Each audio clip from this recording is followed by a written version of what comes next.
আসসালামু আলাইকুম রহমতুল্লাহি ওয়া বারাকাতুহু।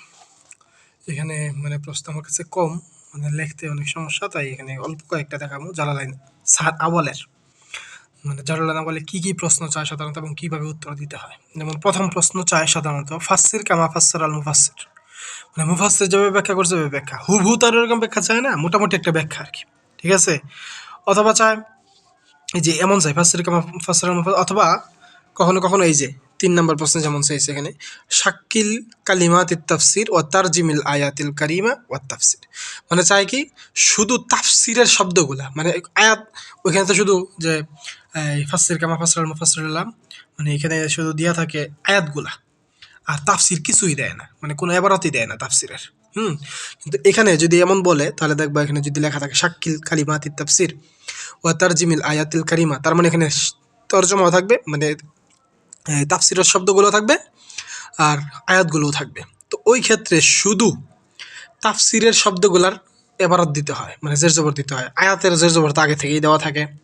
তবে তর্জমা করতে হয় কি তারজিমিল আয়াতিল কারিমা ও তাফসির, তর্জমা করতে হয়, আয়াতেরও তর্জমা করতে হয়, তাফসিরেরও তর্জমা করতে হয়। তর্জমা দুইটার হয়, কিন্তু এবারত লিখতে হয় এই একটার। হ্যাঁ, শাক্কিল তারজিম শুধু একটার হবে। হ্যাঁ, এখন তাহলে আবার মাঝখান থেকে আয়াতগুলো বাদ দিবা না, আয়াতগুলো বাদ দিতে হবে না, আয়াতগুলো তুলে দিবা, কিন্তু জের জবর তো ওইখানে দেওয়াই থাকে, বোঝা নাই? ওইটা দেখে দেখে জের জবর দিবা, কিন্তু তুলতে হবে। তো এখানে শাক্কিল কালিমাতি তাফসির বললে সব পুরাটা তুলবা, তুইলা জের জবর তো যেটা এবার আয়াতের দেওয়া আছে দিবা, আর যেটা দেওয়া নাই তাফসিরগুলো এটা লাগাইবা। আর বাকি যদি ফাসসির বলে তাহলে ওই যে যেভাবে তুমি জানো যে ব্যাখ্যা কীভাবে করতে হয়, নিজে থেকে বানায় ব্যাখ্যা করা যায়। আর সাথে কি থাকে, এই যে প্রথম প্রশ্নের সাথে সাধারণত একটা অতিরিক্ত জিনিস থাকে, সেটা কি হল্লে লগাত থাকে, অথবা কোনো কিছুর অর্থ চায়, অথবা মহল্লে আরব চায়। যেমন এখানে কি চাইছে বাইগিন মানা সূরাতি লগাতান ইস্তিলাহান, সূরার শাব্দিক পারিভাষিক অর্থ এমন। আর এখানে ২ নম্বরে কি চাইছে, এই যে ২ নম্বরে এটাও ফাসসির কাম, মাঝখান থেকে বাদ দিয়েছি যেহেতু একই কথা, ফাসসির কাম ফাসসির আলাম। এরপর ২ নম্বরে কি চাইছে ওই একই প্রশ্নে আইন মিজদাক আহলিক, আহলিকের মিজদাক আহলুক দ্বারা উদ্দেশ্য কে। ওই আয়াত আছে, ওই আয়াতের মধ্যে আহলুক যা আছে, ওই আহলুকের দ্বারা উদ্দেশ্যটাকে, মিজদাকটাকে, কারা উদ্দেশ্য এটা। এই যে এমন ছোট ছোট প্রশ্ন যেটার মধ্যে ১, ২, আড়াই, ১.৫ এমন নাম্বার থাকে, বেশি থাকে না। তারপর এখানে কি চাইছে যে বাইয়েন মাহাল্লা এ আরব, মহল্লে আরব চায় কার, ফাদলান, ফাদলান শব্দের মহল্লে আরব, এই যে ১, ২ নাম্বার সেম। তারপর দেখি আমরা ২ নম্বর প্রশ্নে কি চাই। বাহ, এই যে যেমন এখানে তুলে দিছে একটা কাউলুহু তাআলা খাতামাল্লাহু আলা কুলুবিহিম ওয়া আলা সামঈহিম, একটা আয়াত পুরোটা তুলে দিছে, তুলে দিবে, তুলে এইটার সাথে সংশ্লিষ্ট কোনো প্রশ্ন করবে, যেমন কি মা মানাল খতমি, খতমের অর্থ কি, ওয়ালাম্মা খতামাল্লাহু আলা কুলুবিহিম ওয়া আলা সামঈহিম ফাকাইফা ইয়াস্তাহিকুল ইকাবা বাইয়িন, বলছে যেহেতু খতম শব্দের অর্থ কি, প্রথমত কি করবা তুমি, খতম শব্দের অর্থটা লিখবা। অনেকে এখানে দেওয়া থাকে শাব্দিক পারিভাষিক অর্থ, এমন দরকার নেই, শুধু খতম শব্দের অর্থটা চাইছে, বলে নাই লুগাতান ও ইসতিলাহানটা বলে নাই, কিন্তু তার এখানে শাব্দিক পারিভাষিক খতম কাকে বলে এগুলো আজাইরা বিষয়, এগুলা দিবা না, শুধু খতম শব্দের অর্থ লিখবা। তারপর কি চাইছে, যেহেতু আল্লাহ নিজেই তাদের অন্তর এবং এই শ্রবণে মোহর মারছেন, তাহলে কিভাবে ইস্তাহিকুল ইকাবা, শাস্তি কেন তারা পাবে, এই যে কথাটা। তো প্রথমে লিখবা খতম শব্দের অর্থ, এটা লেখা পরে দুইটা বিষয়, এখানে খতম শব্দের অর্থ, এখানে একটা শিরোনাম দিয়ে খতম শব্দের অর্থ কি লিখবা। তারপর আরেকটা শিরোনাম দিবা, শিরোনাম কি, যে কেন তারা শাস্তি প্রাপ্ত হবে, এতটুকু লেখা এখানে ব্যাখ্যা। আগে প্রশ্নটা তুলবা, প্রশ্নটা তো কি আল্লাহ কি প্রশ্ন, এখানে লেখক কি প্রশ্ন করছেন, এই প্রশ্নটাকে বোঝাইবা। প্রশ্নটা কি বলছেন, যে আল্লাহ তাআলা বলছেন যে নিজেই তাদের অন্তরে, তাদের শ্রবণে এগুলো মোহর মারেন, তারপর আল্লাহ তাআলা তাদের এই ভুলের কারণে কেন শাস্তি দিবেন, কেননা আল্লাহ তাআলা নিজে মোহর মারছেন, তাই তারা শুনে না, তো দোষ তাদের কেন। এই যে প্রশ্ন তুইলা তারপর লিখবা জবাব, এই কথার জবাব, এই যে জবাবটা লিখে বিস্তারিত এইটুকু উত্তর দিবা। ঠিক আছে? তারপর দেখি এই বায়ের মধ্যে ২ নম্বর প্রশ্নে বায়ে কি চায়, এই যে বলছে ওয়াকে হাতবাদ, উক্তব ওয়াকে হাতবাদিন বিল ইজাজ, ওয়াকে হাতবাদ, ওয়াকে ঘটনা, মনে থাকবে, ওয়াকে হাতাবাদিন চাইতে পারে, ওয়াকে হাতা উহদিন চাইতে পারে, হ্যাঁ, ওয়াকে হাতাল আহজাব, আহজাব আহজাব যুদ্ধ আছে, হ্যাঁ, ওই খন্দকের যুদ্ধ যেটাকে বলা। আচ্ছা, তো উক্তব ওয়াকে হাতাবাদিন, বদর যুদ্ধের ঘটনা লেখো বিল ইজাজ, সংক্ষেপ আকারে, বদর যুদ্ধের ঘটনা, বদর যুদ্ধে কত সালে হয়েছে, তারপর কত হিজরিতে, তারপর বদর যুদ্ধে নেতৃত্ব কি দিছে, এখানে গিয়ে কি কি হয়েছে, যুদ্ধে বিজয় লাভ হয়েছে কিভাবে, এই যে সংক্ষেপে ১ পৃষ্ঠার মধ্যে পুরোটা লেখা রাখতে পারবা। ঠিক আছে? তারপর ৩ নম্বর প্রশ্ন হচ্ছে যে ফাসসিল শাআনা নুজুলিল আয়াতাইন, উপরে ২টা আয়াত থাকবে, আয়াত দিছে ওই আয়াতের শানে নুজুল, শাআনা নুজুল অথবা সাবাবা নুজুল থাকতে পারে, হ্যাঁ, সাবাবা নুজুল, শাআনা নুজুল যদি থাকে তারা বুঝবা যেটা শানে নুজুল চাইছে। শাহিন নজরুল কিভাবে দিতে হয়, পুরা দিবা না, পুরা বইয়ের মধ্যে যা থাকে সব দিবা না, একটু সিস্টেম করে, যেমন এক আয়াতে দুইটা শাহিন নজরুল, তখন লিখবা শাহিন নজরুল 1, শাহিন নজরুল 2, বাস এভাবে শিরোনাম দিয়া লিখবা, ঠিক আছে। তারপর এখানে প্রথম প্রশ্নের 3 নম্বরে কি চাইছে, মাল মুরাদু বিল কলবি ওয়াস সামঈ ওয়াল আবসার, কলব সামা আবসার এগুলো দ্বারা উদ্দেশ্য কি, শুধু লিখবা প্রথমত, বা কলব দ্বারা উদ্দেশ্য এটা, সামা দ্বারা উদ্দেশ্য এটা, আবসার দ্বারা উদ্দেশ্য এইটা, এতটুকু লিখবা। ওই বিস্তারিত শাব্দিক অর্থ পারিভাষিক অর্থ কিছুই লিখবা না। তারপর বলছে ওমা ওয়াজহুল ইখতিসাসি বিহাসা, এই তিনটাকে বিশেষভাবে কেন উল্লেখ করা হলো, বাকিগুলা কেন উল্লেখ করা হলো না, হাত পা উল্লেখ করতে পারতো, মাথা উল্লেখ করতে পারো, কেন শ্রবণ, তারপর কলব এবং আবসর এগুলো উল্লেখ করলো কেন, এটার কারণ তো প্রথমত শিরোনাম দিবা কি উদ্দেশ্য, হ্যাঁ এই শব্দগুলো তার উদ্দেশ্য, তারপর লাগবে এটা দ্বারা এটা উদ্দেশ্য, এটা দ্বারা এটা উদ্দেশ্য, এটা দ্বারা এটা উদ্দেশ্য, তারপর তিনটাকে বিশেষিত করার কারণ, কারণ লিখে এখানে এইভাবে এই কারণগুলো লিখে, হুম। তারপর 2 নম্বর প্রশ্নে কি চাইছে, 2 নম্বরে 3, মা মা'নাল কিতালি ওয়া মা মা'নাল কিতাল ওয়া মাল ফারকু বাইনাল কিতালি ওয়াল কতল, কিতাল শব্দের অর্থ, এখানে শাব্দিক পারিভাষিক অর্থ চাই নাই তোমার কাছে, দিবা না, শুধু কিতাল শব্দের অর্থটা কেটে লিখবা, তারপর মানে প্রথম শব্দের শিরোনাম দিবা, কিতাল শব্দের অর্থ লিখবা এটা, তারপর 2 নম্বর প্রশ্ন, আমাল ফারকু বাইনাল কিতালি ওয়াল কতল লিখবা, কিতাল এবং কতলের মাঝে পার্থক্য, শিরোনাম দিয়া এই পার্থক্যগুলো দিবা, তারপর বলছো আমার শারাইতুল কিতাল, কিতালের শর্ত, তারপর আরেকটা শিরোনাম দিবা, সেই কিতালের শর্ত কি কি, কিতালের শর্ত শিরোনাম দিয়া নিচে এই শর্তগুলো লিখে দিবা, ঠিক আছে। তারপর আমার হুকমুল কিতাল আরেকটা শিরোনাম, মানে যতগুলা প্রশ্ন ততগুলা শিরোনাম, এই শিরোনাম দিয়া লিখবা, তাহলে নাম্বার কমাইতে পারবো না। তারপর প্রশ্ন 2 এর মধ্যে 2 এর 3 চাইছে, এই সরি 3 এর 3 চাইছে হচ্ছে যে মা মা'না মা ফি কওলিহি তাআলা কামা হাদাকুম, যে কামা হাদাকুম এর যে মাটা আছে, মাট শব্দটা, এই মা দ্বারা মায়ের অর্থটা কি, এটা মাটা কি অর্থে ব্যবহার হইছে। তারপর ওয়া ইলামা আশারা, ইলামা আশারা মানে কোন দিকে ইশারা করছেন আল মুফাসসির বিকওলিহি সুম্মা লিতারতিবি ফি যিকরি, যে সুম্মা লিতারতিবি ফি যিকরি এই কথা দ্বারা লেখক কি বুঝাইতে চাইছেন এই বিষয়টা লিখবা। ওমা হুকমুত তিজারাতি ফি সাফারিল হজ, হজের সফরে ব্যবসা করে, তার মানে এই 3টা প্রশ্ন, মায়ের অর্থ, তারপর এইটা দ্বারা ইশারা কোন দিকে করছেন, তারপর তিজারাতের হুকুম, 3টা শিরোনাম দিবা, 3টা বিষয় লিখবা। এভাবে জালালাইন সালেসের বিষয়গুলো, জালালাইন আউয়াল সরি আউয়ালের বিষয়গুলো লিখতে হবে, ঠিক আছে। মানে যতটা প্রশ্ন ততটা শিরোনাম, হ্যাঁ। এবং যা চাইছে শাব্দিক যদি অর্থ চাই শুধু অর্থ দিবা, যেমন এইখানে দেখো মা মা'না সূরাতিল লুগাতুন ইসলাম, কিন্তু লুগাতুন ইসলাম উল্লেখ করে দিয়েছে, তার মানে এখানে শাব্দিক পারিভাষিক অর্থ দিতে হবে, কিন্তু যেগুলোতে শাব্দিক পারিভাষিক অর্থ চায় না এখানে তুমি শাব্দিক পারিভাষিক অর্থ লিখতে যাইও না, এটা বেহুদামি কাজ, ঠিক আছে। আচ্ছা, তারপর দেখি জানালেন থানিতে কি সাধারণত প্রশ্ন করে, আচ্ছা সেম প্রশ্ন, এখানে বলছে তারজিমিল আয়াতি, এই যে তারজিমিল আয়াতগুলো তর্জমাগুলো দিতে হয়, মানে কখনো কখনো তর্জমা শুধু আয়াতগুলো দেয়, আয়াতগুলো তর্জমা দিতে দেয়, তাফসির টাফসির কিছু লিখতে দেয় না, ঠিক আছে। অথবা কখনো কখনো তাফসির তর্জমা দুইটাই দিলা দেয়, ওই সেম আউয়ালের মতোই প্রশ্ন, কোনো পার্থক্য নাই। এই যেমন এই যে এটার মধ্যে শাক্কিল কালিমাতি তাফসিরি যেমন করে থাকে থাইকা ওই জের জবরগুলো লাগায়া, ওই তাফসিরের কালিমাগুলো জের জবর লাগায়া তোমার বাক্যগুলো লিখতে হয়, মানে পুরা তর্জমা লিখতে হয়, ঠিক আছে। আর এখানে যদি সাথে কিছুই থাকে, কিছু থাকেই, উক্তুব হাল্লা লুগাত থাকে কোনো, অথবা আউদিহিল মুরাদ কোনো উদ্দেশ্য থাকে, মানে কোনো শব্দ দেয়া দেয় শব্দটার উদ্দেশ্য কি, অথবা একটা শব্দ দেয়া দেয় শব্দটার অর্থ কি, হাল্লা লুগাত মানে ওই যে শাব্দিক অর্থটা, ঠিক আছে। হ্যাঁ, তারপরে যে সানির বা আওয়ালের মাঝে শাক্কিল কালিমাতি তাফসির, ওই যে ওই ধরনের প্রশ্ন। তারপরে যে ফাসসির কামা ফাসসারা আল মুফাসসিরুল আলাম, ওই যে তাফসির করতে বলে, এটা আলিফেরটা তুমি জানোই সব কিছু, এটা কিভাবে দিতে হয় এটা তুমি জানো, ওইটা বলার কিছু নাই। তারপর বায়ের মধ্যে সাধারণত যে কামকানা আসহাবুল কাহফি ওয়া মা হিয়া কিসসাতুহুম, এই যে এই বিষয়টা খেয়াল করো, বলছে কামকানা আসহাবুল কাহফি ওয়া মা হিয়া কিসসাতুহুম, এখানে 2টা প্রশ্ন, একটা হচ্ছে আসহাবে কাহফের সংখ্যা কত, আরেকটা হচ্ছে তাদের ঘটনা কি, তার মানে লিখবা আসহাবে কাহফের সংখ্যা শিরোনাম দিয়া তাদের সংখ্যাগুলো লিখবা, ঠিক আছে। তারপর লিখবা তাদের ঘটনা, তারপর তাদের ফুল ঘটনা লিখবা, 2টা প্রশ্ন 2টা উত্তর, মনে থাকবে। বাইয়িন ব্যাখ্যা করতে বলছে। তারপর জিমেরটা আরো, আচ্ছা এই বাটা আগে দেখি, সানির বা বাইয়িন তাশবিহা ফি কওলিহি তাআলা কামা বাদানা আওয়ালা খালকিন নুঈদু, এই যে যেভাবে আমি প্রথমবার সৃষ্টি করেছি সেভাবে ফেরত দেব, এই যে এটার যে তাশবিহটা আছে এই তাশবিহটার ব্যাখ্যা করবা, যে এটা কিসের সাথে কিসের তাশবিহটা হইলো, কিভাবে কিসের সাথে কি ধরনের তাশবিহ হইলো, মানে তুমি কি বুঝলা এই তাসবিহ দিয়া, কোনটারে কার সাথে মিলানো হয়েছে, ঠিক আছে। তারপর ওয়া আউদিহ ক্বাবলাহু ওয়া হুয়া মুআক্কাদুন লিমাজমুনি মা ক্বাবলাহু ওয়া আইন, ওয়া আইন ক্বাবলাহু কই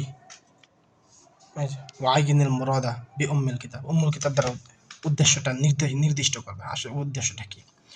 বলছে তার মানে কয়টা প্রশ্ন? একটা হচ্ছে তাসবির ব্যাখ্যা করবা, একটা প্রশ্ন। ২ নাম্বার ব্যাখ্যা এই কথার ব্যাখ্যা করবা। ৩ নাম্বার আইয়িনুল মুদাব্বি উম্মুল কিতাব দ্বারা উদ্দেশ্যটা কি? এই ৩টা প্রশ্ন, ৩টা প্রশ্ন, ৩টা উত্তর, ৩টা সীমানা। হ্যাঁ? তারপর সালেসের বায়ার মধ্যে যেটা চাইছে সেটা হচ্ছে কাউলুহু তাআলা ইয ক্বালা মূসা লিআহলিহি, এই যে এই আয়াতটা, ইন্নী আনাস্তু নারান সাআতিকুম বিকাবাসিম মিনহা, এই যেমন একটা আয়াত, পুরো আয়াত তুইলা দিছে। তুইলা দিয়া বলছে যেমন কি কি প্রশ্ন করছে খেয়াল করবা। প্রশ্নটাই মূল। মাতা ক্বালা মূসা আলাইহিস সালাম, এই যে এই কথাটা মূসা কখন বলছে, তার মানে একটা প্রশ্ন। ২ নাম্বার প্রশ্ন আমান মিসদাক আহলু দ্বারা উদ্দেশ্য কি? ২ নাম্বার প্রশ্ন। ৩ নাম্বার প্রশ্ন আইনা রাআ নারান, তিনি কোথায় আগুন দেখছেন? ঠিক আছে? ৪ নাম্বার প্রশ্ন ওমা মা'না তাসতালুন, তাসতালুন শব্দের অর্থ কি? তার মানে কয়টা প্রশ্ন? ৪টা প্রশ্ন, ৪টা উত্তর। প্রথম শিরোনাম মূসা যখন বলেছেন, শিরোনাম দিয়ে লিখবা এইটা। তারপর আহলু দ্বারা উদ্দেশ্য, যা উদ্দেশ্য লিখবা এইটা। যেথায় আগুন দেখেছেন লিখবা এইটা। তারপর তাসতালুন দ্বারা তাসতালুনের অর্থ লিখবা এটা। এইভাবে শিরোনামে প্রত্যেকটা যত প্রশ্ন তত। তুমি এখানে পুরা ঘটনা লিখতে যাবে না। পুরা ঘটনা চাই নাই। ঠিক আছে? তো পুরা ঘটনা লিখবা তো একদম মার্ক কাটা। চাইছে কি প্রশ্ন? মূসা কখন বলছে, লেখবা কখন বলছে, যত এতটুকুই। আহলুদার উদ্দেশ্য কি? অতটুকুই লাগবা। আয়না, হ্যাঁ, এখানে যদি ইখতিলাফ থাকে যে আহলুদার উদ্দেশ্য কি, তখন ইখতিলাফগুলা লিখতে পারো। তারপর আইনার আনারন, আগুন কোথায় দেখছে, যেখানে লিখছে ওইটাই লিখবা। বাকি পুরা ঘটনা লিখতে যাবে না, সে ওই আগুনের কাছে গেল, এইটা করলো, এটা করলো, এগুলা চাই নাই কিন্তু তোমার কাছে। তারপর তাসলিম শব্দের অর্থ শাব্দিক পারিভাষিক করতে চাই না, শুধু শব্দ অর্থটা চাইছে এইভাবে। হ্যাঁ, তারপর এই যে জিমে খেয়াল করো। আচ্ছা, এখানে একটু সমস্যা হয়েছে, আমার ক্যামেরা বন্ধ ছিল, আমি বুঝি নাই। এখানে আবার ৩ নম্বর প্রশ্নগুলো দেখাই দিতেছে। যেমন এখানে কি চাইছে? কাউলুহু তাআলা ক্বালা কাইলুন মান হুয়াল কাইল ওয়া কাম সানাতান লাবিসাত আসহাবুল কাহফ। এখানে এই যে জিমে বাইরের কিন্তু তোমার কাহফের প্রশ্ন চাইছে, এখানে কিন্তু প্রশ্ন চাই না। এখানে বলছে কি ক্বালা কাইলুন, এটার অর্থ এইটা লিখে দিছে। এবার ওটা তুইলা বলছে প্রথম প্রশ্ন মান হুয়াল কাইল, কাইলটা কে? এখানে কাইলটা কায়, এবং তারা কত আসহাবে কাহফ কতদিন গুহায় ছিল, এবং তারা কেন বলেছিল যে আমরা একদিন বা একদিনের কিছু সময় অবস্থান করেছি, এবং তাদের এই কথাই যে রব্বুকুম আলাম বিমা লাবিসতুম, এই কথা বলার কারণ কি? তার মানে প্রশ্ন কয়টা দেখো। প্রশ্ন হচ্ছে ১টা, ২টা, ৩টা, ৪টা। ৪টা প্রশ্নের মধ্যে কথার কথা তোমার ৪ নাম্বার। প্রত্যেক প্রশ্নে ৪ নাম্বার করে হইলে, ১ নাম্বার করে হইলে তুমি দিছো পুরাটা মিলে একটা অর্থ দিছো, একটা এই উত্তর দিছো। তো তোমার তো ১ নাম্বার দিবে, বাকি ৩ নাম্বার তো তোমার কাটা। অথবা ২ নাম্বার করে যদি থাকে তাহলে ৮ নাম্বার জায়গায় তুমি ২ নাম্বার পাবা, বাকি ৬ নাম্বার কাটা। এভাবে না, প্রত্যেকটা যতটা প্রশ্ন ততটা উত্তর, প্রত্যেকটা ভাঙ্গা উত্তর। ঠিক আছে? এভাবে। তারপর ২ নাম্বারের জিমের মধ্যে যে কাউলু তাআলা ওয়া মা আরসালনাকা ইল্লা রাহমাতাল লিল আলামিন, এই যে ওয়া আরসালনাকা ইল্লা রাহমাতাল লিল আলামিন, আয়াতগুলো তুলে দিয়েছে, ওখানে অর্থ লিখবে। মানিল মিসদাকুল লিজামিরিল খিতাব, খিতাবের জমির, খিতাব মানে হচ্ছে খিতাবের মানে সম্বোধনবোধক যেই জমিরটা থাকে সেটা কি কা। এই কাটা, কাটা তার উদ্দেশ্য কি? আমি আপনাকে রহমত রূপে পাঠিয়েছি। আপনাকে কে? এটার মিসদাকটা লিখবা। প্রশ্ন ১ নাম্বার। ২ নাম্বার প্রশ্ন কাইফা কানা রাহমাতাল লিল আলামিন, তিনি বিশ্ব জগতের জন্য রহমত কিভাবে? ২ নম্বর প্রশ্ন। ৩ নম্বর প্রশ্ন ওমা মাহাল্লু ইয়া রাহমা। তো ৩টা প্রশ্ন, ৩টা উত্তর। হুম? প্রথম সেটা নিবা যে মিসদাক, যে যিনি, কা দ্বারা যিনি উদ্দেশ্য। তারপর লিখবা যে রহমত, তিনি বিশ্ববাসীর জন্য যেভাবে রহমত, তার মানে তারপর লিখবা রহমত শব্দের মহল্লে আরব। এইভাবে ৩টা শিরোনাম, ৩টা উত্তর। তারপর সর্বশেষ জিমের মধ্যে যেটা চায় ৩ নম্বর জিম, কওলুহু তাআলা একটা সূরা দিছে, একটা আয়াত ওয়ারিসা সুলাইমান ও দাউদা। এখন প্রশ্ন করছে কয়েকটা। ১ নম্বর প্রশ্ন মাল করাবাতু বাইনা সুলাইমান ও দাউদ, সুলাইমান দাউদের মাঝে সম্পর্ক কি? ২ নম্বর প্রশ্ন মা মা'নাল ওয়ারাসাতি, ওয়ারাসাত শব্দের অর্থ কি? ৩ নম্বর প্রশ্ন মাল মারাদু হাহুনা, ওয়ারাসাত দ্বারা এখানে উদ্দেশ্য কি? ৪ নম্বর প্রশ্ন হালিন নবুওয়াতু তুরাসু ওয়া ক্বাদ ক্বালা আলাইহিস সালাম নাহনু মা'আশারাল আনবিয়া লা নুরাসু, বলছে আমরা হচ্ছি, অথচ রসুল বলছেন, মানে নবুয়ত কি স্থানান্তরিত মিরাজ রূপে পাওয়া যায়? অথচ রসুল বলছেন যে নবীদের থেকে মিরাজ পাওয়া যায় না। তো এই যে ৪টা প্রশ্ন, যে তাহলে কেন বললেন যে এই দাউদ সুলাইমানের ওয়ারিস হইছে? এই কথা কেন বললেন? এটা আর কি ব্যাখ্যা করতে হবে। তারপরে ৪টা প্রশ্ন, ৪টা উত্তর। দেখো ৪টা প্রশ্ন, তো এটার মধ্যে ৮ নাম্বার থাকতে পারে। প্রত্যেকটার মধ্যে যদি ২ নাম্বার ২ নাম্বার ভাঙ্গা অর্থ থাকে, কিন্তু ভাঙ্গা নাম্বার থাকে। এটার মধ্যে ২ নাম্বার, এটার মধ্যে ২ নাম্বার, এটার মধ্যে ২ নাম্বার, এটার মধ্যে ২ নাম্বার, এভাবে থাকে। তো এভাবে থাকলে তুমি পুরোটা মিলে একটা লিখে দিলে হইব। তখন তো তোমার ২ নাম্বার থেকে ৩ নাম্বার দিব, তখন তো ঝামেলা। পুরো নাম্বার কাটা যাবে। তো এইভাবে দেওয়া যাবে না। ঠিক আছে? একটু আগে বুঝাইছি, বুঝাইয়া দেখি। আচ্ছা, ঠিক আছে। তারপর আকিদা বুঝে আমরা দেখি, এটা জানলে প্রশ্ন অল্প দিলাম, তুমি বাকিটা বুঝে নিবে যে কিভাবে উত্তর দিতে হয়। তারপর আকিদা, আকিদার মধ্যে সাধারণত যেমন প্রশ্ন থাকে, প্রথম প্রশ্ন শাক্কিলিন নাস তার জিমি, যে আকিদা কিন্তু শুধু মেয়েদের হয়, এই কারণে শাক্কিলি তার জিমি এমন করে দেওয়া থাকে, ছেলেরা দেয় না তো তাই। তাই শাক্কিলিন নাসা ওয়া তারজিমিহি ওয়াক্তুবি হাল্লাল ওয়াজ, শাক্কিল তারজিম চাবে, সাথে একটা হাল্লাল লুগাত অথবা অর্থ চাবে, এমন আর কি। ঠিক আছে, যেমন জিমের বায়ের 2 নম্বরে ওই যে শাক্কিল তারজিম তাই লিখি নাই আর। 3 নম্বরেও শাক্কিল তারজিম ওয়া আওদিহি, এখানে ব্যাখ্যা চাইছে, মানে সাথে তরজমা লিখতে বলছে, সাথে একটা ব্যাখ্যা চাই ছোটখাটো। ঠিক আছে, এইভাবে। হুম। তারপর দেখি আমরা বায়ের মধ্যে কি চাই। বায়ের মধ্যে চাই আদবিতি কাউনাহু তাআলা খালিকান বিলা হাজা ওয়া রাযিকান বিলা মাউনা। এই যে তুমি এবারটা যদি জানো তাহলে চিনা হলাইবা এবারটা কি বলছে। এই যে এই এবারটা এসে বলছে এটা প্রমাণ করা। আসবিতি মানে কি প্রমাণ করো, মুদাল্লালান দলিল দিয়ে প্রমাণ করতে বলছে। হ্যাঁ, তো তিনি যে প্রয়োজন ছাড়াই স্রষ্টা এবং কষ্ট ছাড়াই মানুষকে রিজিক দিতে পারেন, এটা প্রমাণ করতে হবে। তো প্রমাণ করবা কি দিয়া? আসবিতি মুদাল্লালান দলিল দিয়া। এটা জানো কিভাবে দলিল দিয়ে প্রমাণ করতে হয়, লিখে দিচ্ছি। আচ্ছা, তারপর 2 নম্বরের বায়ের মধ্যে যেটা চায় আযবিতি কাউলাহু ইন্নাল কুরআনা কালামুল্লাহি তাআলা, যে আল্লাহ কোরআন আল্লাহর কালাম, এই কথাটাকে সাব্যস্ত করে। এই সেম একই কথা, কালামুল্লাহ তাআলা মিনহু বাদা বিদ্দালালাতি বিল আদিল্লাতি অথবা মুদাল্লালান, অর্থ এক। দলিল দিয়া প্রমাণ দিয়া এটা প্রমাণ করবা। ঠিক আছে, দলিল প্রমাণ দিয়া এটা সাব্যস্ত করবা। তারপর 3 নম্বরে যেটা চাইছে এটা হচ্ছে যে কওলুহু তাআলা ওয়ালা নাখুদু ফিল্লাহি ওয়ালা নুমারি ফি দীনিল্লাহি, বলছে আউদিহি হাক্কাল ইদাহ, এটাকে ব্যাখ্যা করতে বলছে যে আমরা আল্লাহর ব্যাপারে ঝগড়া বিবাদে লিপ্ত হই না, দ্বীনের ব্যাপারে ঝগড়া বিবাদে লিপ্ত হই না। এটা ব্যাখ্যা করতে বলছে, এটা কোনো প্রমাণ চায় নাই। এটা কি বুঝাইছে, লেখক কি বুঝাইতে চাইছেন, এটা তুমি নিজের মতো করে ব্যাখ্যা করবে। উত্তর এখানে একটা, এখানে তার বাড়তি কোনো উত্তর দেওয়ার দরকার নেই। হ্যাঁ, আউদিহি এগুলোর পরিভাষা তুমি ওই যে মেশকাত হেদায়া যখন বুঝাইছি তখন বুঝাই দিছি, এখান থেকে আবার বুঝতে পারবা বিষয়গুলো যে এখানে শাব্দিক অর্থগুলা কি। তারপর জিমের মধ্যে কি চায়? জিমের মধ্যে চায় উক্তুবি নাবযাম মিন হায়াতিল ইমাম। সাধারণত প্রথম প্রশ্নের জিমের মধ্যে জীবনী চায়, হয় মুহাম্মদের জীবনী অথবা আবু ইউসুফের জীবনী অথবা আবু হানিফার জীবনী অথবা লেখকের জীবনী, 4 জনের যে কোনো একজনের জীবনী চায় সাধারণত। তারপর 2 নম্বরের জিমের মধ্যে সাধারণত চায় রুইয়াত হাক্কুন লি আহলিল জান্নাহ। এই যে একটা ইবারত দিয়েছে, এটা কোটেশন দিয়া, এখন কোটেশন দিয়ে আবার লিখে বলছে মাইয়ুন কির রুইয়াতা, রুইয়াতকে কারা অস্বীকার করে, মানে আল্লাহকে যে দেখা যাবে জান্নাতে, এটা অস্বীকার করে কারা। আমার দালিল হম, তাদের দলিল কি? আমাল জবাব আন দালিলহীন, তাদের দলিলের জবাব কি? তোমার কাছে তোমার দলিল চাই নাই, তোমার মতামত চাই নাই। বলছে আমাদের মতামত আমরা দিয়েই দিছি যে জান্নাতীরা এই আল্লাহকে দেখবে, কিন্তু প্রশ্ন করছে কি কারা অস্বীকার করে বিষয়টাকে, মানে আল্লাহকে যে দেখবে এই বিষয়টা অস্বীকার করে কারা এবং তাদের দলিলটা কি। তো তাদের মতটা লিখবা, তাদের দলিলটা লিখবা এবং তোমার পক্ষ থেকে তার জবাবটা লিখবা। 3টা বিষয়, তোমার মত এবং তোমার দলিল দেওয়ার দরকার নাই। ঠিক আছে, তারপর এই সালেসের জিমের মধ্যে এসেছে কি ওয়ালা নাকুলু লা ইয়াদুরু মাআল ঈমানি যানবুন লিমান আমিলু। এই যে পুরো একটা ইবারত তুলে দিয়েছে, এবারত তুমি চিনো। এখন এবারতে সংশ্লিষ্ট প্রশ্ন আলা মান রাদ্দাল মুসান্নিফ বিহাদাল কওলি ওয়া কাইফা। এই কথা দ্বারা মুসান্নিফ কাদের মত এই কি বলে প্রত্যাখ্যান করেছেন, মানে কাদের জবাব দিয়েছেন। এই কথা বইলা মুসান্নিফ কাদের দিকে ইঙ্গিত করেছে, মানে কাদেরকে উদ্দেশ্য করে কথাটা বলছেন এবং কিভাবে তাদের বিরুদ্ধে এই কথাটা তাদের বিরুদ্ধে কিভাবে হয়। হ্যাঁ, কি বলছেন মানে কাদেরকে বলছেন, মানে কোন দলটাকে এই কথা বলছেন, মানে তোমার তাহলে লিখতে হবে কোন দলটা, যেই দল বলে যে ইমান থাকলে পাপ করলেও কোনো সমস্যা নেই, এই দল যেইটা, ওই দলের দিকে ইশারা করে বলছেন। ওই দলটার নাম উল্লেখ করতে হবে এবং তাদের বিশ্বাসগুলো উল্লেখ করতে হবে। তারপর এটা তাদের বিপক্ষে কিভাবে কথাটা হয়, হ্যাঁ, এটা উল্লেখ করতে ফার্স্টলি ব্যাখ্যা করতে হবে। তারপর আরেকটা প্রশ্ন সাধারণত যেটা মাস্ট এই বছর থাকতেই পারে, অবশ্যই থাকতে পারে, আমার মন এই যতটুকু সম্ভাবনা 99%, 99% প্রশ্ন থাকতে পারে, এটা হচ্ছে আলবিতি আকিদাত খতমিন নবুওয়াতি বিল আদিল্লাতি ওয়াবাইয়িনি মান ইউনকিরু খতমান নবুওয়াতি মিনাল ফিরাকিল বাতিলাতি ওয়া মা হুকমুহুম। এই প্রশ্নটা বলছে আকিদা খতমে নবুওয়াতের আকিদা দলিল দ্বারা সাব্যস্ত করবা। খতমে নবুওয়াত অর্থাৎ আমাদের নবী যে শেষ নবী, এটা দলিল দ্বারা প্রমাণ পেশ করবা। এবং আরো লিখতে বলছে বাইয়িনি মান ইউনকিরু খতমান নবুওয়া, খতমে নবুওয়াতকে কারা অস্বীকার করে, মিনাল ফিরাকিল বাতিলা, মানে ভ্রষ্ট দল থেকে কারা অস্বীকার করে, এটা লিখবা। এটা কিন্তু বিস্তারিত আমি লিখেও দিচ্ছি, কাদিয়ানীরা, এই বিষয়গুলা উল্লেখ করবো। আমার হুকুম, তাদের হুকুম কি, তারা কাফের। এই হুকুমটা মানে কয়েকটা প্রশ্ন করবে, একটু একটা প্রশ্নের বিস্তারিত উদাহরণ উত্তর দিবা এবং প্রত্যেকটা শিরোনাম দিয়ে উল্লেখ নাম্বার উত্তর লিখবা।